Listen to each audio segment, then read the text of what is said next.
Welcome again friends. आज बात करेंगे एलएच हार्मोन टेस्ट की। ल्यूटिनाइजिंग हार्मोन, इसको कब करवाना है, नॉर्मली ब्लड में कितना होना चाहिए, बढ़ने या कम होने का क्या मतलब होता है। एलएच एक ऐसा हार्मोन है जो कि पिट्यूटरी ग्लैंड द्वारा सीक्रेट होता है और इसका सेक्सुअल डेवलपमेंट में बड़ा इंपॉर्टेंट रोल है। चाहे फीमेल्स की बात करें, चाहे मेल की बात करें, चाहे बड़ों की बात करें, चाहे बच्चों की बात करें, हर स्टेज में इस एलएच हार्मोन का रोल है और ये हमारे सेक्सुअल डेवलपमेंट के लिए, फर्टिलिटी के लिए, महिलाओं में मेंस्ट्रुअल साइकिल के लिए, इसके लिए बड़ा इंपॉर्टेंट होता है। तो ये सीक्रेट कैसे होता है, कहाँ से होता है, उसकी बात करें तो एलएच हार्मोन पिट्यूटरी ग्लैंड निकालती है जो कि ब्रेन के अंदर होती है और ये एलएच सिक्रीशन हो इसके लिए सिग्नल आता है हाइपोथैलेमस, वो भी एक ब्रेन का हिस्सा है जहाँ से जीएनआरएच एक हार्मोन निकलता है, उसके द्वारा इस एलएच का सिक्रीशन होता है और ये एलएच ओवरी पे जाके ओवम का डेवलपमेंट है और एस्ट्रोजन का सिक्रीशन है, उसको रेगुलेट करते हैं और टेस्टिस के अंदर जाके स्पर्म प्रोडक्शन में इसका रोल है।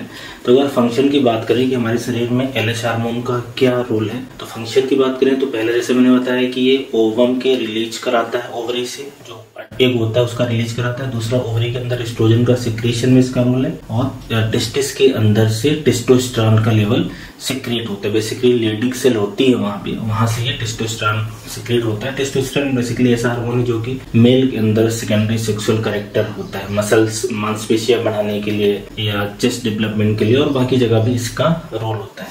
तो ये एलएच हार्मोन का हमारे शरीर में फंक्शन होता है। तो अगर इसी बात करें कि ये किन व्यक्तियों में रिकमेंड किया जाएगा या कब आपको इस टेस्ट के लिए रिकमेंड करा जाएगा, तो मेल के लिए अलग इंडिकेशन है, फीमेल्स के लिए अलग इंडिकेशन है और बच्चों के लिए अलग इंडिकेशन है। ज्यादातर बार चूंकि एलएच टेस्ट एफएसएच टेस्ट के साथ रिकमेंड किया जाता है, या तो एलएच एफएसएच और प्रोलैक्टिन, ये फीमेल्स के लिए, और मेल के लिए एलएच एफएसएच और testosterone. LH FSH and testosterone ये मेल के लिए। तो अगर इसी पर्पज की बात करें तो सबसे पहले तो किसी को अगर बेबी नहीं हो रहा है, फर्टिलिटी की प्रॉब्लम है तो उसको इवैल्यूएट करने के लिए, महिलाओं में ओवुलेशन को इवैल्यूएट करने के लिए, और हमारे शरीर में पिट्यूटरी ग्लैंड अच्छे से काम कर रही है, हाइपोथैलेमस अच्छे से काम कर रहा है उसके इवैल्यूएशन के लिए, और महिलाओं के अंदर मेनोपॉज आ गया है कि नहीं, महीना उनका बंद हो गया है कि नहीं, उसको देखने के लिए, और किसी महिला पुरुष के अंदर, महिला की बात करें तो ओवरी जहाँ से एक बनता है वो ठीक है कि नहीं, और पुरुष के अंदर टेस्टिस ठीक है कि नहीं, स्पर्म बना रहा है कि नहीं। ओवरी का फंक्शन देखना है, टेस्टिस का फंक्शन देखना है, उसके लिए एलएच हार्मोन की मात्रा देखी जाएगी। इसके अलावा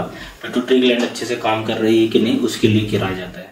आपको क्या प्रिपरेशन रखना है या कैसे इसमें सैंपल लेना है, तो ये ब्लड से जांच होती है, बेसिकली सीरम से जांच होती है और इसमें स्पेशल कोई प्रिपरेशन की जरूरत नहीं है। एडल्ट है जैसे या मेल फीमेल या बच्चे, जो फीमेल्स होती है अगर उसमें कुछ स्पेशल बीमारी देखना हुआ तो आपको मेंस्ट्रुअल साइकिल का डे फिक्स कर दिया जाएगा कि आप इस दिन को देना है आपको। बाकी अलग से आपको कोई प्रिपरेशन करने की जरूरत नहीं है। और जो एलएच की नॉर्मल वैल्यू है वो एज और सेक्स के हिसाब से वेरी करती है, अलग अलग होती है, कोई मतलब एक फिक्स नहीं होती। तो जैसे एक आप इमेज देखें, इस पे नॉर्मल वैल्यू है जिसको मैं बता देता हूँ। मेल के लिए 1.24 से लेके 7.8 मिली यूनिट पर ml है और फीमेल्स में जो मेंस्ट्रुअल साइकिल की अलग अलग फेज होती है, फॉलिकुलर फेज है, ओवुलेशन की फेज है, ल्यूटियल फेज है, पोस्ट मेनोपॉजल फेज है, इसके लिए अलग होती है। तो जैसे फॉलिकुलर की बात करें तो 2.4 से लेके 12.6 है, ओवुलेशन फेज की बात करें तो 14 से लेके 95.6 है, ल्यूटियल फेज में 1 से लेके 11.4 है, पोस्ट मेनोपॉज में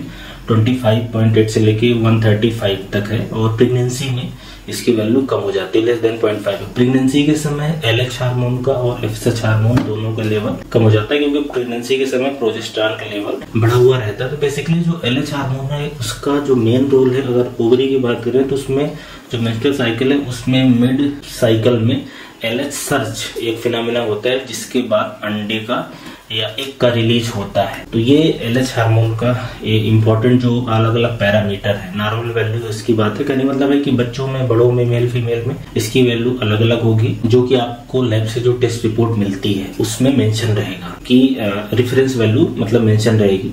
तो अगर इसकी हाई वैल्यू की बात करें कि आपने टेस्ट कराया नॉर्मल जैसे कि मैंने बता दिया और बढ़ा हुआ लेवल मिल गया, एलएच का बढ़ा हुआ लेवल मिल गया, तो क्या हो सकता है। तो अगर एलएच का बढ़ा हुआ लेवल मिल गया तो उसमें ऐसा हो सकता है, अगर फीमेल्स की बात करें कि ओवेरियन डिसजेनेसिस, ओवरी अच्छे से काम नहीं कर रही है या ओवरी के अंदर किसी तरीके का डैमेज हो जाए या टेस्टिकुलर डिसजेनेसिस हो जाए। अगर मेल की बात करें कि मेल में टेस्टिस का खराब होना और फीमेल के अंदर ओवरी का खराब हो जाना, ये चोट के कारण भी हो सकता है, इन्फेक्शन के कारण भी हो सकता है या कोई कंजेनाइटल बीमारी भी हो सकती है। इसके अलावा मेनोपॉज अगर है किसी महिला की, एज 45-50 से ज्यादा हो रही है, महीना बंद हो गया है, तो एलएच का लेवल बढ़ा हुआ मिलेगा।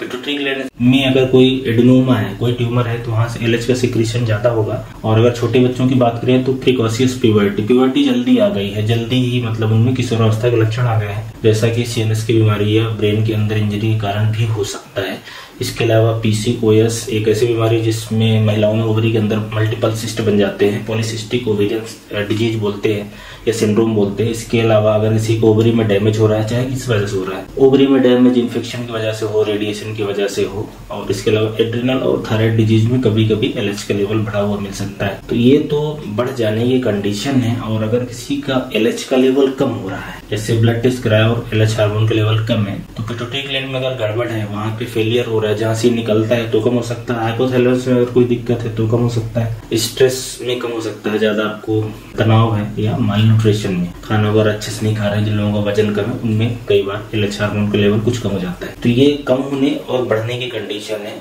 एलएच का हार्मोन एज के हिसाब से और महिला पुरुष में बच्चों के हिसाब से एक फिक्स रेंज में होना चाहिए।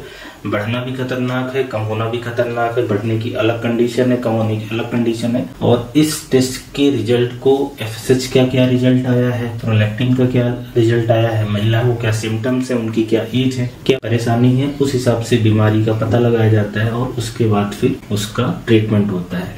और एलएच टेस्ट की अगर प्राइसिंग की बात करें कि कितने में हो जाएगा, तो चूंकि अगर अकेला आप टेस्ट कराएंगे तो कोई 300-400 का होगा, लेकिन अगर दूसरे टेस्ट के साथ में, चूंकि ज्यादातर बार रिकमेंड किया जाएगा या मैक्सिमम बार ऐसा ही होगा कि एलएच एफएसएच साथ में रहेंगे और भी कुछ टेस्ट रहेंगे, तो दोनों को मिला के फिर आपको टेस्ट कुछ कम में पड़ जाए। तो एलएच हार्मोन टेस्ट क्या है, क्यों करवाया जाता है, अब आप समझ गए होंगे, ऐसी मैं उम्मीद करता हूँ। धन्यवाद।